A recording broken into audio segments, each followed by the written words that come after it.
பிரியா வீட்டு வாசல்ல நின்னுட்டு அர்ஜுன் அவனோட சைக்கிள் பெல்ல அடிச்சிட்டு இருக்கும் போதுதான் கவனிச்சான். அவளுடைய வீட்டு காம்பவுண்ட்குள்ள புதுசா ஒரு லேடி பேர்ட் சைக்கிள் இருக்குது. அர்ஜுனுக்கும் பிரியாக்கும் ஒரே வயசுதான். புரியாமலா இருந்திருக்கும்.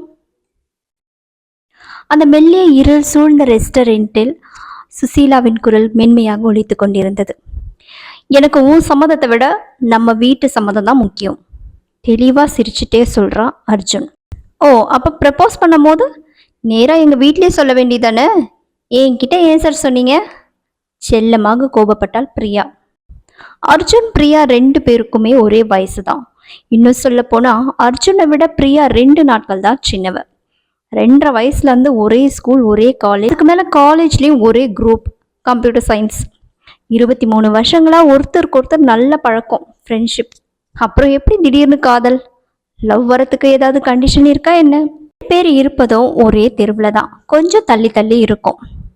அர்ஜுனோட அம்மா அவனை பிரசவிச்ச 1 வருஷத்திலேயே அவனோட அப்பா ராமன் வங்கியில கடனை வாங்கி இந்த தெருவில் ஒரு வீடு கட்டியிருந்தார். அர்ஜுனோட வீட்டிலேருந்து ஒரு 7-8 வீடு தள்ளி தான் புதுசாக கட்டியிருந்த வீட்டை விலைக்கு வாங்கிறதுக்கு முன்னாடி இந்த இந்த தெருவை பற்றி விசாரிக்கிறதுக்காக வந்திருந்த போது ராமனை எதிர்ச்சியாக சந்தித்தவர் தான் கேரளாலேருந்து மதுரைக்கு டிரான்ஸ்ஃபர் ஆகி வந்திருக்கிற தாஸ். இந்த வீடு கட்ட ஆரம்பிக்கிறதுக்கு முன்னாடி நல்லா விசாரிச்சிட்டேன் சார். நல்ல தெரு தான்.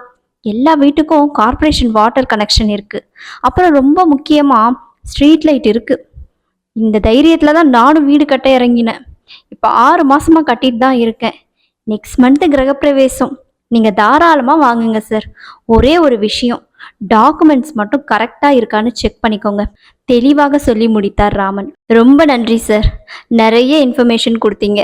கொஞ்சம் மலையாளம் கலந்து தமிழில் கூறினார் தாஸ். பிறகு 2 குடும்பமும் ரொம்ப ரொம்ப க்ளோஸ் ஆயிட்டாங்கன்னே சொல்லணும். நிறைய கோவில்களுக்கு போகிறது, வெளியே போகிறதா இருந்தாலும் சரி, அவங்கவுங்க வீட்டிலேயே விழாக்கள் இருக்கும் போது ஒன்றா சேர்ந்து கொண்டாடுறதுலையும் சரி, 2 குடும்பமும் ரொம்ப ரொம்ப ஒற்றுமையாக இருந்தாங்க. 4.5 வருஷங்கள் ஓடிடுச்சு. பெற்றோரும் முடிவு செஞ்சு அர்ஜுனையும் பிரியாவையும் அந்த ஊர்லேயே உள்ள பெரிய மெட்ரிகுலேஷன் பள்ளியில் சேர்க்குறாங்க. அங்கே இருந்து தான் ஆரம்பமாகுது ஒரு லவ் ஸ்டோரி. அவங்க எப்படி ஆரம்பத்தில் பழகுனாங்க, ஸ்கூலுக்கு எப்படி போனாங்க, எப்படி லஞ்ச் ஷேர் பண்ணிக்கிட்டாங்க, பிரியா யாரையாச்சும் கிண்டல் அடித்தா அர்ஜுன் எப்படி ரியாக்ட் செய்வான், அதெல்லாம் ஒரு ரொம்ப அழகான ஒரு நிகழ்வாக இருந்துச்சு. பிரியா, இனிமே நீ அர்ஜுன் கூட சைக்கிளில் டபுள்ஸ்லாம் போகாத. அச்சன் உனக்கு தனியாக புது சைக்கிள் வாங்கி தருவார். ஃபங்க்ஷன்லாம் முடிந்து 2 நாள் கழிச்சு பிரியா கிட்ட சொல்கிறாங்க பிரியாவோட அம்மா. சரிம்மா, ஒருவித அரை மனதோடு ஒரு சன்னமான குரல்லேருந்து வந்துச்சு. அர்ஜுன் அவனுடைய சைக்கிள் பெல்ல பிரியா வீட்டு வாசலில் நின்றுட்டு அடிக்கும் போது தான் கவனிக்கிறான். அவளுடைய வீட்டு காம்பவுண்ட்குள்ளே ஒரு புது லேடி பேர்ட் சைக்கிள் இருக்குது. அர்ஜுனுக்கும் பிரியா வயசு தானே, புரியாமலா இருந்திருக்கும். வீட்டுக்குள்ளே எட்டி பார்த்துட்டு சைக்கிளை ஸ்கூலை நோக்கி விரட்டினான். மத்தியானம் லஞ்ச் டைமில் பிரியாவை சுற்றி அவளோட ஃப்ரெண்ட்ஸ் எல்லாரும் சேர்ந்து ஒரே சிரிப்பு சத்தம், ஒரே கிண்டல் தான். என்னதான் அர்ஜுனுக்கும் அவங்களோட தோழிகள் எல்லாமே ஃப்ரெண்ட்ஸாக இருந்தாலும் ஏதோ ஒன்று அவனை தடுக்குது. எல்லாம் ஒரு வாரம்தான். பின்னாடி எப்பொழுதும் போல சண்டை, கோபம், சமாதானம். காலேஜோட லாஸ்ட் செமஸ்டர் போது தான் 2 பேருக்குமே புரிஞ்சுது அவங்கள அறியாமலே அவங்க தாக்கியிருக்கிறது. அதுக்கு காரணம் பிரபு தான், அவங்களுடைய கிளாஸ்மேட். மழை பெஞ்ச ஒரு நல்ல நாளில் பிரபு பிரியா கிட்ட ப்ரப்போஸ் பண்ணும்போது அவளுக்கு என்ன செய்யறதுனே தெரியாமல் ஓன்னு அழ ஆரம்பிச்சிட்டான். அர்ஜுன் பிரபுவை அடிக்க பிரின்சிபல் 2 பேரையும் 1 வாரம் சஸ்பெண்ட் செஞ்சதெல்லாம் பின்னால் எவனோ ஒருத்தன் அர்ஜுனுக்கும் பிரியாக்கும் இந்த கதையை எழுதும்போது சொல்லுவாங்க. நீ ஏன் பிரபுவை அடிச்ச? தெரியலையா? இல்லை பொய் சொல்றியா? நான் ஏன் பொய் சொல்லணும்? உன் கண்ணில் தெரியுதே. என்ன தெரியுது? என்னமோ தெரியுது போ, சொல்லிவிட்டு வீட்டுக்குள் போய்விட்டாள் ராட்சசி. தெரிஞ்சுக்கிட்டே கேட்குறான். முணங்கி விட்டே வீடு நோக்கி நடந்தான். 2 பேருக்குமே கேம்பஸ் இன்டர்வியூவில் வேலை கிடைக்க கடவுள்னு ஒருத்தர் இங்கே தானே கொஞ்சம் செல்லமாக விளையாடினார். 2 பேருக்குமே வெவ்வேறு கம்பெனியில் வேலை, வெவ்வேறு ஊரும் கூட. பிரியா, பார்த்துருமா, உங்கள் ஊர் தான், இருந்தாலும் தனியாக இருக்க போகிற, பத்திரமா இரு. அர்ஜுனோட அம்மா பிரியாவை கொச்சினுக்கு கிளம்புறதுக்கு முன்னாடி வீட்டுக்கு வந்தவகிட்ட சொல்லிட்டு இருக்காங்க. அர்ஜுன் சென்னை தான் போகிறான், நம்ம ஊரு தான், பிரச்சனை இல்லை, நீ கொஞ்சம் பார்த்து பத்திரமா இருந்துக்கோமா. அவனுடைய அப்பாவின் குரல் கொஞ்சம் கவலை ஊட்டி இருந்தது. Okay uncle, anti. அர்ஜுன் எங்க? மேலே அவன் ரூம்ல இருக்காமா. கதவை லேசா சாத்தி கொண்டு கண்களை மூடி மொபைலில் பாட்டு கேட்டு கொண்டிருந்தான். சார் என்ன செஞ்சிட்டு இருக்கீங்க? கதவு முழுவதும் திறந்து உள்ளே சென்று அவனை தட்டினாள். ஹே பிரியாவா, நாளைக்கு காலையில ட்ரெயினா? ஆமாண்டா, உன் ஆள் ஊருக்கு போறாளே, கொஞ்சம் கூட ஃபீலிங்கே இல்லையா உனக்கு? எதுக்குப்பா ஃபீல் பண்ணணும்? சென்னை டு கொச்சின் நைட் பஸ்ஸோ ட்ரெயினோ பிடிச்சா காலங்காத்தால வந்துடலாம். அது தவிர வாட்ஸ்அப்பு ஸ்கைஃபுன்னு எவ்வளோ டெக்னாலஜி இருக்கு. அப்புறம் என்ன? ப்ரப்போஸ் பண்ண இந்த 6 மாசத்துல இன்னைக்கு தான் நீ ரொம்ப தெளிவா பேசுற. கள்ளன் இடையில் செல்லமாக குட்டினாள். ஓகே, காலையில ஸ்டேஷனுக்கு வந்துரு என்று சொல்லிவிட்டு போய்விட்டாள். அவளுக்கு தெரியல அவன் என்ன பாடலை கேட்டுட்டு இருக்கான்னு. பிரியாவுக்கு இந்த 2 வருஷங்கள்ல நிறைய ப்ரப்போசல், அத்தனையும் ரிஜெக்ட். காரணம் அர்ஜுன். மெதுவா அவளோட வீட்டுல கல்யாண பேச்சை எடுக்க ஆரம்பிச்ச நாட்கள்ல தான் அர்ஜுன் சென்னையில இருந்து கொச்சினுக்கு வந்திருந்து 2 பேரும் ரெஸ்டாரண்ட்ல பேசிட்டு இருக்காங்க. உன்கிட்ட சொல்றதுக்கு முன்னாடி நம்ம வீட்டில் தான் சொல்லணும்னு நினைச்சேன். பட் நம்ம ஃபேமிலி ரிலேஷன்ஷிப்க்கு எதுவும் ஆயிருமோன்னு நினைச்சு பயந்துட்டேன். புரியுதுடா, ஆனா இப்ப எப்படி இருந்தாலும் சொல்லித்தானே ஆகணும். ஆமா பிரியா, அதான் எப்படின்னு தெரியல. அச்சா வேற நெக்ஸ்ட் வீக் வர சொல்லியிருக்காரு. ஏதோ ப்ரொபோசல் வந்திருக்கான். அப்பாவும் நேற்று காலையில பேசும்போது ரொம்ப நல்ல இடம்னு என்கிட்டயே சொன்னாரு. அதான் உடனே இங்க கிளம்பி வந்துட்டேன். ஒன்று பண்ணலாம், 2 பேருமே நெக்ஸ்ட் வீக் நேரா போயிட்டு 2 வீட்டையும் வச்சு விஷயத்தை போட்டு உடைச்சிடலாம். நல்ல ஐடியா தான். ஆனா எனக்கு என்ன பயம்னா, ஒத்துக்கலனா என்ன பண்றதுன்னு தான்.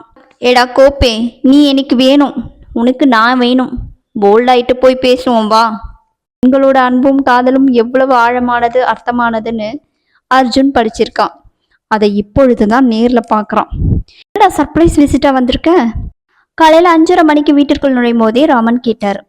இல்லப்பா, 2 நாள் கிளைண்ட் ஹாலிடே, அதான் ஊருக்கு வந்துட்டேன். சரி, நல்ல வேலை நீயே நேர்ல வந்துட்ட. பிரியாக்கா இன்னைக்கே ஏதோ மேரேஜ் பத்தி பேச போறாங்களாம். அவங்க வீட்டில் வர சொன்னாங்க. நம்ம 10 மணிக்கு போகணும். நீ போய் ரெஸ்ட் எடுத்துட்டு ரெடி ஆயிரு, நான் வாக்கிங் போயிட்டு வந்துடுறேன். ஓ அப்படியாப்பா, பிரியாவும் வந்திருக்காளா என்ன? ஏய் நடிக்காதடா, ஏன் உனக்கு தெரியாதா? அதான் 2 பேரும் தினமும் போன்ல பேசிட்டு தானே இருக்கீங்க. பிரியா சொல்லலையா? அர்ஜுன் எதுவும் பேசாம பியூஸ் போன பல்பா உள்ளே சென்று மேல அவனோட ரூமுக்கு சென்று பிரியாவை மொபைல்ல பிடிச்சு வீட்டுக்கு வரும்போது 2 பேரும் சேர்ந்தே போலான்னு பேசிக்கிட்டாங்க. கண்ணாடி முன் நின்று கொண்டு பல முறை பல விதமா பிராக்டிஸ் செய்துட்டு இருக்கான். வாங்க ராமன் சார், வாங்கம்மா. தாஸும் பிரியாவோட அம்மாவும் வாசல்ல இருந்தே அவங்கள வரவேற்கிறாங்க. ஏன்னா அர்ஜுன் எப்ப வந்த? ஜோலி எங்கன போகுது? மார்னிங் தான் அங்கிள் வந்தேன், வேலையெல்லாம் பரவாயில்ல. ஒத்த வார்த்தையில் ஒருவித பதட்டத்துடனே பதில் வந்தது. பார்வதிம்மா அவங்கெல்லாம் எப்ப வராங்களாம்? பிரியா எங்க? அர்ஜுனின் அம்மா வாய் நிறைய சிரிப்புடன் வீட்டிற்குள் நுழைந்து கொண்டே கேட்டாள்.